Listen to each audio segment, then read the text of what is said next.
on like what are the metrics to evaluate classification model.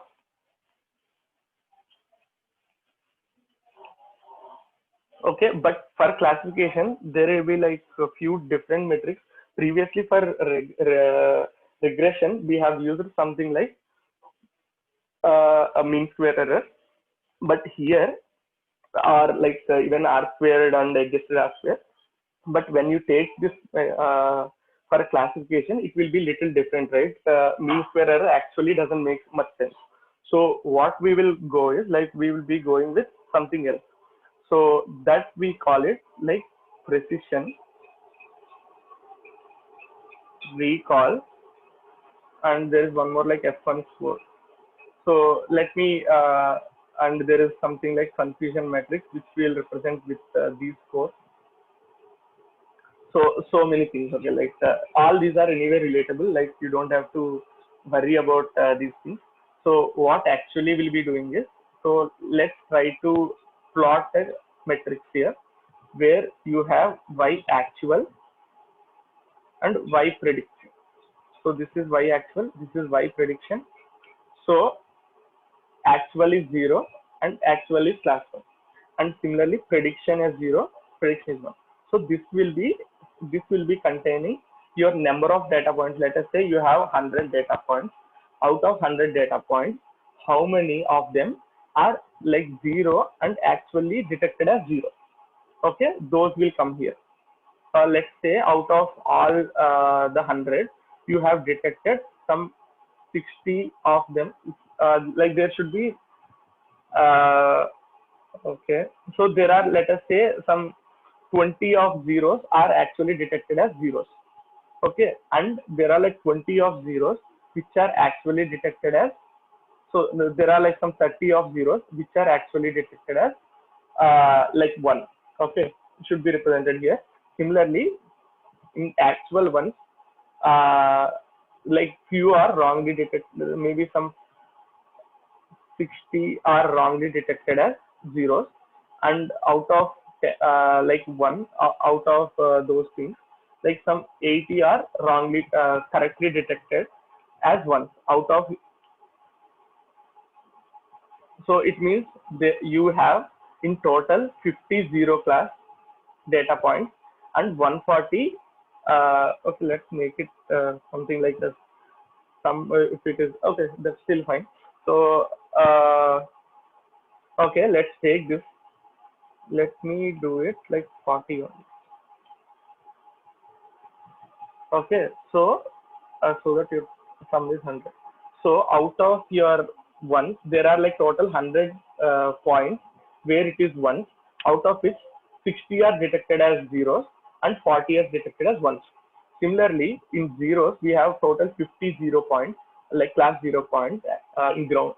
And in that, 20 are detected as zeros and 30 are detected as ones. So is this a good classifier or not? This is what we have to see. So ideally, what should happen? All 0 1 0 1. Okay, ideally what should happen is there are total 50 here, there are total 100. All the 50 should be detected as 0 and all the 100 should be detected as 1, and this misdetection should be zeros, right? So this is same thing which we represented in kind of a truth table over there. So we are counting all those. Okay, so this is what we have finally. Like this is the ideal way, but if it is varying like this, so if you take this, this is an ideal like performance which we expect, and this is something like maybe what we got. So like by seeing the difference here, okay, like these are the two things which we have to observe. So with this we can actually say that like if this is having more, like these two are being more, then that's not a ideal classifier, like it's not doing good. Okay, so we actually take some ratios between this and this and this, something like this, and finally we'll be deciding which is this classifier good or not. So that, with those ratios, actually we'll be calculating this precision, recall, F1 score and all. So there is also one more thing like sensitivity. So what these are is like, let me share my screen back to a system where I'll be, this explanation is very nicely explained on Wikipedia. Let me open that. Precision, okay. So let me share my screen over and then I'll be showing it. So if you go here, maybe confusion matrix would actually give a better understanding. I have like initially when I read it from Wikipedia actually. So let me see which one of these are actually. Yeah, this is also fine. So if you can see here, or maybe here, which is better. So yeah, this is much better. So if you can see this, what you can understand here is you the same thing like what I have drawn, but actual has been drawn here and predicted is drawn here. Okay, so on this, like what we are seeing here is like this is class is like positive and is predicted as positive, and this is like class is actually negative but predicted as positive. Similarly, class is negative but predicted as positive, right? So similarly, negative and negative. So these two are the things like which are actually having an issue, right? So this case, like what we should be doing is like we try to minimize these two, and these two should be more. So such kind of like model is what we actually expect. So for this, there are like few measures which were taken. Like we call this as true positive, which is like positive and actually positive. Similarly, when it is negative and actually negative, we call it true negative. Okay. So similarly, and for the other two, okay, like there is like some more thing, right? So what is this is, it is negative but falsely told as positive. So it is called like false positive. And similarly, there is one more thing which is actually negative, positive, but falsely told as negative. So it is called as like false negatives. So if you take the scenario of like what you say, the COVID thing, like text. So in case if you are actually having positive but detected as negative, that let's see where it will come in. So actually you are positive but predicted as negative. So it will come in false negatives. So you can say that like in the text test what they are doing. So in that there are many false negative cases. So that is one thing which we can observe.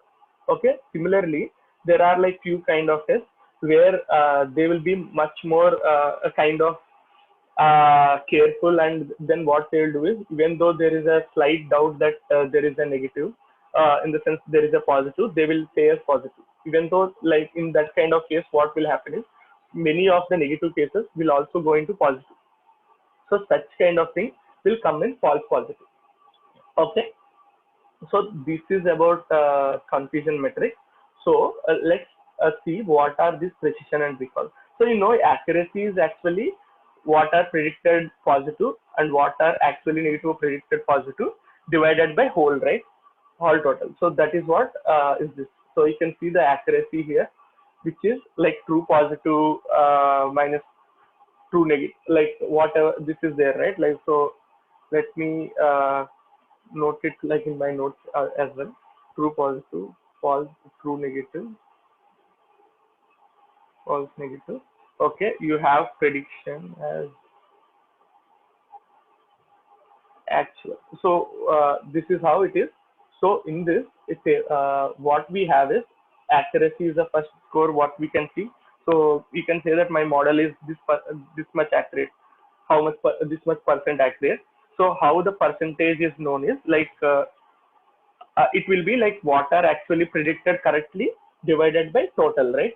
So this is predicted correctly and this is predicted correctly, right? Total is all the data points in your data set, which will be total of your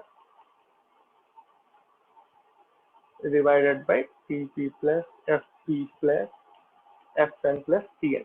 Okay. So similarly, there is one more thing which is also important is precision and recall. So is it there in this formula or not? So there are like many other values. So those are not. So PVV I think is the precision value. So uh, yeah, to see precision or PPV.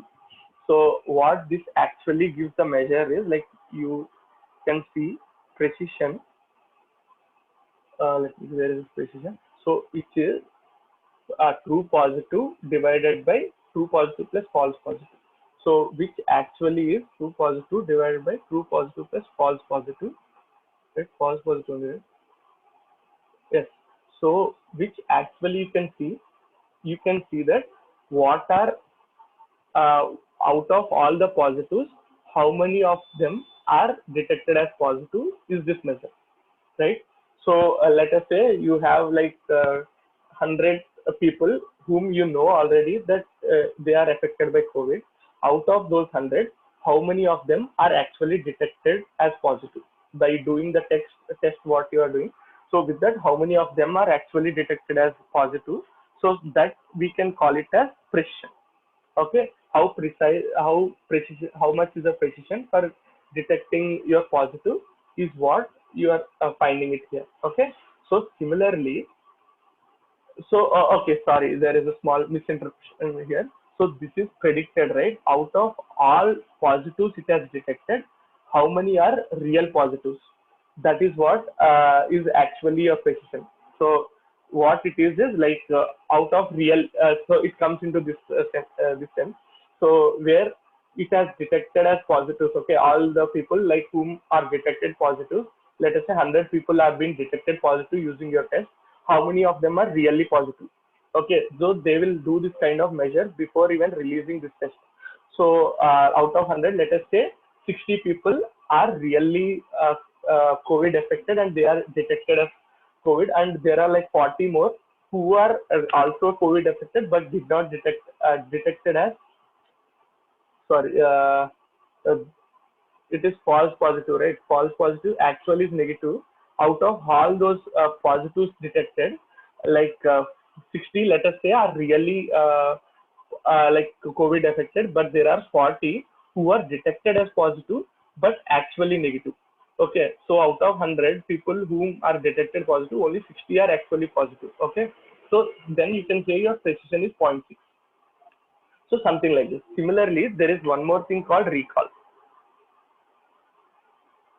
So what recall will actually do is there is also recall here. So we also say that precision is also called as positive predictive value. So out of all the positives, how many are real positives? So and similarly, there is one more thing called recall. Is it there here?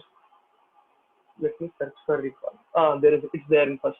Okay, there is recall, which actually is true positives by actual positives. So it is, these two are like slightly confusing. So which actually says, so true positive divided by true positive plus false negative, right? Okay. So it says either way. So out of these two things, okay, like it's also selecting this. So actually this is true positive by true positive plus false negative. So what this actually says is, so your values out of your actual, let us say you have 100 actual patients who are positive. So I have proposed a new test method where we can detect, we said, like claimed that we have a model which can predict.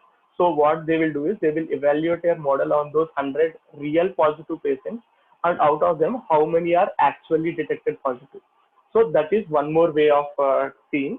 So this, like this value is called recall. So okay, so if out of 100, let us say out of 100 really positive patients, so how many of your what is the ratio you are going to detect? Maybe some 80 among like 100 people of real positive you are able to detect. So you can say that my recall is 80. So this is the basic difference between these two. It is actually slightly confusing between your precision and recall. but anyway, like we have Wikipedia to look into this, and anyway, this implementation is readily available in scikit-learn, so you don't have to worry about. But by analysis part, like you have to see, is precision better, or like what use case do you need? In our case, do you want a precision better or a recall better? Let's see it about it tomorrow. And F1 square, there is one more thing which I have mentioned, right? F1 square. F1 square is just a harmonic mean between your precision and recall. It's nothing different, just that like both of them, instead of comparing it in two metrics, if you want a single metric to give performance, this is F1 square, which is a harmonic mean of your precision. And recall is also called as sensitivity here. So let's call it recall, like because this is mostly used in like popular word to use like than sensitivity. So if you take, this is just a kind of harmonic when 2 into precision into recall divided by precision plus recall. This is again a formula which you don't have to calculate again. So this is how you are going to get your positive and negative things. Okay.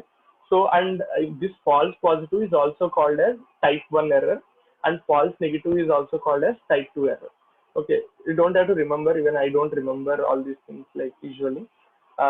Just that this is one thing which will be really helpful, where you have all the information in one table. Okay, so this is about the precision recall and how to use it. So tomorrow we are going to implement this in Python, and then also see how these values will actually impact and like in our model selection and to evaluate our model.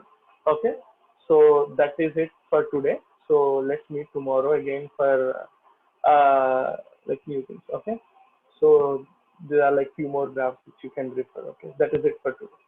Okay.